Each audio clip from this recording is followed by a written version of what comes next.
A lot of us make little notes to ourselves to remember important dates or upcoming events. We might type them into our phones or computer, write them on the back of our hand, or scribble them into a notepad or diary of sorts. Sometimes these notes only make sense to the person who has wrote them, and they may have to transcribe their meaning to others. The FBI came across a note like this in 1999 in the pocket of a deceased man's jeans. A piece of paper with letters, brackets, question marks, and numbers written on it. And while some believe the notes are merely the inner workings of a man's mind, others believe it could be a major clue into solving this man's murder. Let's uncover the unsolved murder of Ricky McCormack.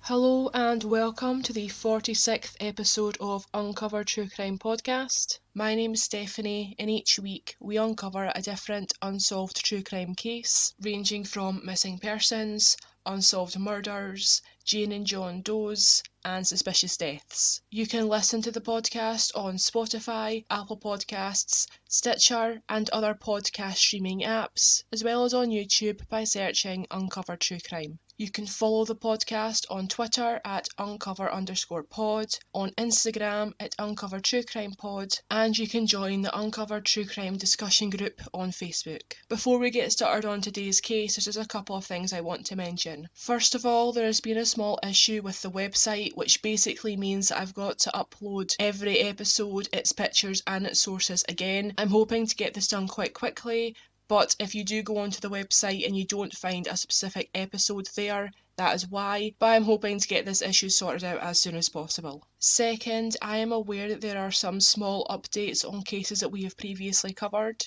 Over the next day or so, I'm going to gather all the updates into a Word document and see if there's enough information to create a whole update episode. In the past, I have given you updates on previous cases at the start of new episodes, and I probably will continue to do this for big updates, but I also think it would be useful to put out update episodes as and when there's enough information to do so. It won't be the next episode after this one, but probably the one after. I also want to thank everyone who has sent me articles relating to updates in the cases that we have covered before. It is really useful and just an extra reminder that you guys care as much about these cases as I do, so thank you very much. But with all that being said, let's uncover the unsolved murder of Ricky McCormack. Ricky McCormack was born on the 14th of June 1958 in Missouri. I couldn't find out a lot about his personality or any anecdotes about him, as most of my sources related on his criminal, educational and life struggles. He didn't do well in school, and by the time he graduated from high school, he was pretty much illiterate. His mother said that he could only write his name and described her son as being quote-unquote retarded. I understand that this is not a very PC term, however it was a direct quote from his mother. His cousin Charles, who Ricky was very close to, said that it was, quote, like he was in another world, unquote, and said that he thinks that Ricky had an undiagnosed mental health issue. His Aunt Gloria expanded on this, stating, quote, Ricky went to see a psychiatrist and he said Ricky had a brick wall in his mind. He said Ricky refused to break that wall. He didn't like the life of living poor and had an active imagination, unquote. During playtime at school, Ricky was said to stand by himself and would display odd behaviour until, quote, concocting tall stories, unquote. While it is entirely possible he did suffer from mental health issues as an adult, which we definitely will touch on later, it seems to me that his difficulties as a child, plus him struggling to read and write, is probably more due to a learning disability. But obviously I am not an expert and I do not know this for sure, it was just a thought I had. As an adult, Ricky had a few different side jobs over the years, including being a dishwasher, a janitor, a busboy, etc. But he mainly supported himself through disability checks, which he received due to his chronic heart and lung issues. His health was not helped by his lifestyle, as he would smoke a packet of cigarettes a day and would drink a lot of coffee and up to 20 energy drinks a day. To add to all these issues, Ricky also got in trouble with the law, as he was arrested in 1992 for raping a 14-year-old girl who he would only refer to as, quote, pretty baby, unquote. He fathered 2 children with this girl, whose name has been kept out of the media for obvious reasons, as Ricky had been abusing her since she was 11. He was charged with first-degree sexual abuse, and his lawyer requested that Ricky undergo a mental health evaluation as he believed his client was, quote, suffering from some sort of mental disease or defect, unquote. He was examined by a psychiatrist who deemed Ricky fit to stand trial, although he ultimately decided to plead guilty to the charge and was sentenced to 13 months in prison. Although, according to some reports, he was released a year early, meaning that he only served 3 months in jail for this crime. An article from the Riverfront Times said that Ricky's crime, quote, reflected an obvious lapse of good judgment, unquote. And I've got to be honest, I have a serious issue with how this is worded. Abusing a child from the age of 11 to 14 and getting her pregnant twice is more than just a lapse of judgment. Yes, it is very possible that Ricky had an intellectual disability or a mental health issue that could have impaired his thinking, social skills and decision making, to name a few, but this cannot excuse rape, which is exactly what he did. I am by no means saying that Ricky deserved to be murdered, but I also don't think that his crimes should be glossed over just because he too was a victim of violence. On the 22nd of June 1999, 41-year-old Ricky was admitted to the Barnes Jewish Hospital in St. Louis, Missouri, with shortness of breath and chest pain. Doctors ruled out the possibility of a heart attack and told him that he had had an asthma flare-up. He was kept in for observation and was discharged on the 24th, but went back to the hospital the day after with the same symptoms. He was not admitted that time, but did apparently spend the night in the hospital's waiting room. On the 26th, he called his Aunt Gloria and said that he had left the hospital and was going to get something to eat from a garage that he would frequent often, called a Macco's. We don't know much about Ricky's movements after this, but the last time he is confirmed to have been seen alive was on the 27th, again from an employee at the Amaco's garage. 3 days later, Ricky's body was found in a cornfield in a rural part of St. Charles County, 15 miles away from his home in St. Louis. Although the medical examiner determined that Ricky had died on the 27th, his body had decomposed at an alarming rate. While this might be due to the heat and humidity, given that it was summertime, only 72 pounds of Ricky remained, and he had to be identified through fingerprints, which were found beside his body. Media reports claimed that due to the condition of Ricky's body, his cause of death couldn't be determined, although police did always suspect foul play. It wasn't until 2011 that Ricky's death would receive any sort of attention, as the FBI revealed a possible clue in the case, which his family had previously been unaware of. On the 26th of March 2011, the FBI revealed that Ricky McCormack had been shot once in the head and that they needed the public's help to decode a note that had been found in his jeans pocket when his body was discovered. If you're watching this on YouTube, photos of the letters are on the screen now. They will also be on my website, or you can easily find them through a Google search. The letters consisted of several letters and numbers that don't have any obvious significance, but the FBI are convinced that they do in fact mean something. The head of the FBI's cryptanalysis unit stated, quote, "It doesn't happen often that we have an unsolved cipher of this length and significance. The characters are not random. There are a lot of E's, for example, which could be used as a spacer. There are a lot of characteristics which suggest that it could be solved. Many patterns. The problem is that we don't know why it is not solvable. This means something. We look at a lot of things that are gibberish, arbitrary strikes on a keyboard. This is not that case," unquote. Decoding the letters has become one of the unit's top priorities, second only to a cipher written by the infamous Zodiac killer back in 1969, although that cipher was recently cracked. Only 1% of coded letters and ciphers remain uncracked, but how is it possible that a letter written by Ricky, a man who could barely read and can only write his own name, could stump detectives and the FBI for over 20 years? The FBI have said that they are confident that Ricky himself wrote these notes, but I don't know why they think this. As Ricky couldn't write much, I imagine that samples of his handwriting would have been hard to come by, and since his family weren't aware of the letter's existence until a family friend heard about the development on the news, I doubt that it was them that confirmed it was definitely Ricky's writing. His family do not believe that Ricky wrote the letters, although the FBI reportedly said that his family told them that he did often write in code. His family claim that they actually said that Ricky would write, quote, nonsense that he called writing, unquote. I can understand how this could be misinterpreted, however I think the FBI are ignoring the fact that Ricky had severe dyslexia and was basically illiterate. There is a massive difference between Ricky writing random letters because he was unable to write sentences and him writing letters and numbers in a sophisticated, unbreakable code. Is it possible that this was Ricky's form of shorthand in order to remember things, and we simply can't decipher it because it would only make sense to him? Possibly, but in my opinion, unlikely. The next theory regarding the letters is that someone else wrote them. But then, why would Ricky have had them on him when he was murdered?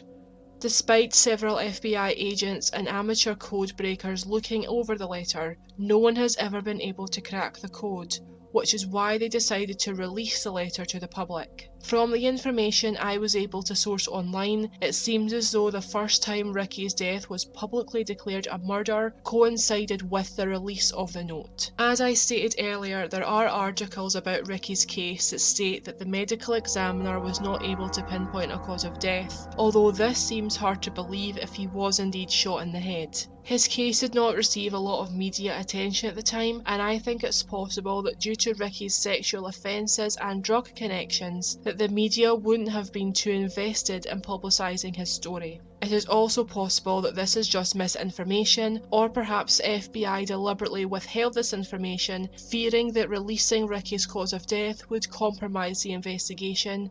We just don't know. But anyway, back to the note. According to the FBI, there are 4 steps in cracking any code. First, determining the language being used, then determining the system being used, for example, word substitution or each letter standing for a different word. Then you have to reconstruct the key, and last of all, translate it into plain text. With Ricky's note, the FBI have never been able to get past stage 2, which is bizarre since this same unit have been able to crack codes used by the Nazis in World War II. Now, I am no code breaker, I have absolutely no experience in this field whatsoever, but I wanted to share what stands out to me about this note. The letters WLD are found together in the note 9 times. And 7 of those times it is followed up by the letters NCBE, which many online sleuthers believe could stand for no cash being exchanged. Other sequences that occurred multiple times in the note are AL, TRSE, NSE, RCBR, PLSE, INC, PRCE, ON, ODE, and TRFXL. What any of these sequences stand for, I can't say, but I do believe that no matter what the true intention of this letter was, I believe that cracking its code is essential to solving his case. And with that, let's get into the theories, which, like all theories we discuss on this podcast, are all pure speculation. Around 2 weeks before he died, Ricky made a trip to Orlando, Florida, where he stayed in an ethno lodge. Whilst there, he placed several calls from the landline in his hotel room. Some of these calls were to his girlfriend Sandra Jones, some of them were to other people who lived in Florida, and some were to the El Marco garage, which, as I said earlier, he was known to frequent and occasionally work. According to Sandra, Ricky made regular trips to Florida where he would pick up weed for the owner of the garage, pretty much like a drug courier. The owner of the garage is a man called Baha Hamdallah, although I will be referring to him as Bob throughout the rest of the episode, as that is what he was most commonly known by. Sandra said that Ricky never liked talking about these trips, but when he returned from the last one just days before he died, something about him was different. He seemed scared of something, but he didn't want to say what. His Aunt Gloria got the same impression and believes that he was possibly using his heart and lung problems as an excuse to get himself admitted into hospital in the days leading up to his murder in order to escape from those who he thought could possibly do him harm. Quote, "Maybe he knew he got into something that would put his life on the line. He knew he could have stayed here, but maybe he didn't want to put my life on the line." Unquote. An article written by the Riverfront Times describes how Bob and Juma Hamdallah were both violent offenders with criminal records. The pair, who I believe to be brothers,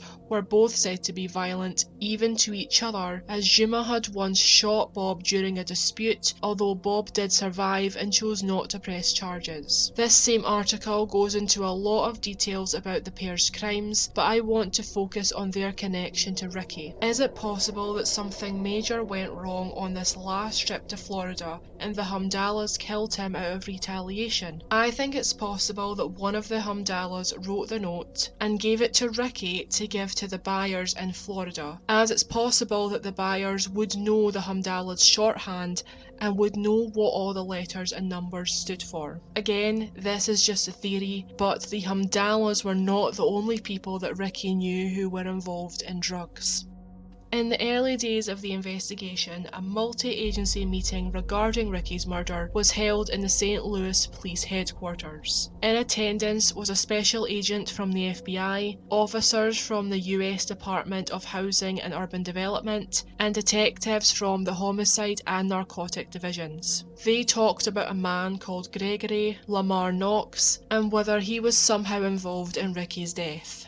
At the meeting, Gregory was described as a major drug dealer who was known to operate in the housing complex where Ricky McCormack lived at the time of his death. Gregory is reportedly suspected of being involved in several murders, including 2 murders for hire, and according to a confidential informant, Gregory Knox admitted to killing a black man who worked at the Almarco gas station and dumping his body near West Alton Street. Was this informant talking about Ricky's murder? We don't know for sure, but the details do seem very similar. Police set up covert surveillance on Gregory and the gas station, but no additional evidence was uncovered. So for right now, that's all we have on Gregory's potential involvement in Ricky's murder. Gregory has had several brushes with the law though, as he pled guilty with possession with intent to distribute crack cocaine, drug trafficking, and carrying an illegal firearm back in January 2001. He served his sentence in Kentucky, but was arrested again in 2016 as part of the Mission SAVE initiative, which was established in 2013. SAVE, which stands for Strike Against Violence Early, is a task force made up of members of the FBI, DEA, St. Louis Police Department, St. Louis County Prosecutor's Office, the St. Louis City Circuit Attorney's Office, and the US Attorney's Office to combat crime in the area. Thanks to SAVE, 18 people, including Gregory, were arrested on 20 federal charges, including murder, several other violent crimes, and drug-related offences. The 17 other people arrested were as follows: Jose Alfredo Velasquez, Adrian Lemons, Anthony Jordan, Dwayne Rainey, Juan Ramon Garza, Luis Fernando Cantu, LaRon Coleman, Lewis Felton, Clarence Miller, Demetrius O'Neill, Matrice Woodson, Larry Boyd, and Gloria Ward. An article from St. Louis Today reported that there were 4 murder indictments pending against 2 of the 18 individuals, and while Gregory was not one of them, there are as many as 17 murders that are suspected of being connected to this drug ring. I couldn't find any information on what exactly Gregory was arrested for, the outcome of these cases, or even if Ricky's murder is thought to be connected to this drug ring, but in my opinion it does seem like a strong possibility. But as of right now, that is all we have. Possibilities. Ricky McCormack was laid to rest in the Laurel Hill Memorial Gardens in St. Louis, Missouri, although you would never know that he was there as there is no headstone or marking on his grave. Just 3 years after Ricky's murder, Bob Hamdallah was convicted of murdering a customer at his store, although this was overturned in 2008 and he has since moved to the Philippines to start a new life. His brother Jima has since moved to Cleveland, Ohio, presumably to do the same. I couldn't find any updates on Gregory Knox's drug charges, so I am unsure of his current whereabouts. A massive cloud of uncertainty hangs over this case, but with any luck, someone will be able to crack the infamous code found on Ricky's body, and his case one day will be solved. If you have any information regarding Ricky's case, or you think you may have cracked the code on the note, you can contact the FBI Major Case Centre at 1-800-CALL-FBI, which is 225-5342. You could also write to the Cryptanalysis and Racketeerings Unit, and the address is as follows: FBI Laboratory, Cryptanalysis and Racketeering Records Unit, 2501 Investigation Parkway, Quantico, VA 22135, and please mark the envelope with "Attention to Ricky McCormack case." All photos and sources related to this case can be found on our website, uncovertruecrimepodcast.co.uk. That is everything I have for you today. Thank you for listening till the very end. Please stay safe and have a good night.